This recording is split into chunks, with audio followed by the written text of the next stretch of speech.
want to make sure we're learning together. So I think we've gotten a good graph. Your job is just to put that into the graph on your quiz. We got some success there. Yay. If you're on page 2 of the quiz now, where it asks, because, let me read it here. Because, based on the histogram you just drew, list one reason you might not want to talk about the average and standard deviation. If you wanted to say, how many friends do Sean's friends have, why might you not want to use X bar? Give me the quick and easy answer, Andrea. Because the data appears to be skewed. And that's a perfectly good reason, because the data appears to be skewed. Now, why? Remind me why, when data is fairly skewed, remind me why we don't talk about the average. What happens? Faith, go ahead. Well, it's so skewed because there's such big outliers. Sure, and that's perfect. That's perfect, because we have what appear to be outliers over here, yes? Without any corresponding balanced ones over here. But Davidson, why does that mess up the average? Because the average, the X bar and standard deviation favor the outlier. Remember, big picture. The average of a, thank you, that was perfectly said, Davidson, by the way. The average of a data set is where you would put your finger to balance the tray of cookies. If this was your tray of cookies, right? To balance this tray of cookies, your finger would have to be somewhere about here. At 470, I believe, would be somewhere about here. If you think about that, there is so much stuff on this side, and then the stuff on this side is scattered. It doesn't make sense because the shape to the left and to the right of your finger is vastly different. So the average is trying to rectify that by the balance point, but in doing so, you've missed the mode, you've missed the median, and as David said, the average is then favoring. Now, everything I just said, you don't have to write in the answer to that question. The answer was because it's skewed. But a couple people were asking me, why is it again that skewed data, the average becomes unreliable? Because of that. Because of that. That's the problem, because the average starts to play outlier chaser.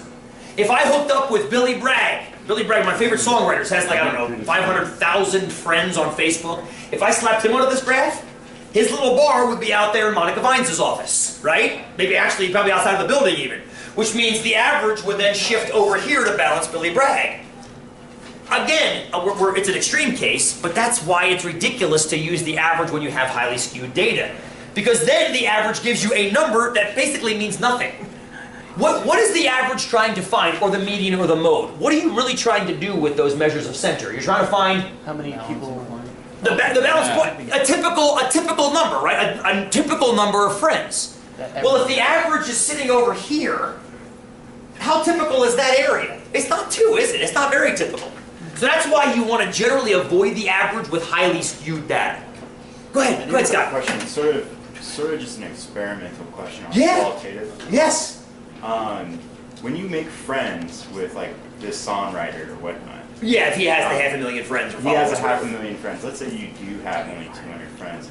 Would you be still networking with that 1,000,000.5 friends? Only if you connected with them. Right. You'd have connection to, if you imagine it as a nodule, and so imagine it like this. Here's you, here's him. Yeah. Now he's got 500,000 friends linked into him, and I've got whatever linked into me.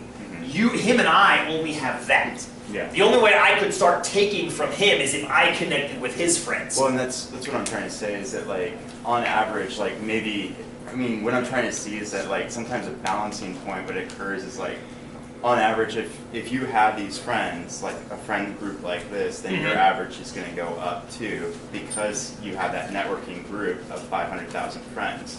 Your average doesn't go up. The average number of friends your friends has does, though. No, but I'm saying that you being associated next to him. No. You keep them separate. Because I'm comparing my friends this is to me. qualitative. Oh yeah, don't even worry about that. I'm not trying to say. Let's hold that question when we get back to qualitative data. Experimental. It is, and because it's qualitative, it becomes wishy-washy. Yeah. I get what you're saying. Good. I mean, like, I'm not trying to say. No, don't you worry. I think I see where you're getting at too. Don't worry about it right now. Okay. I want to make sure we wrap this up. So, the next.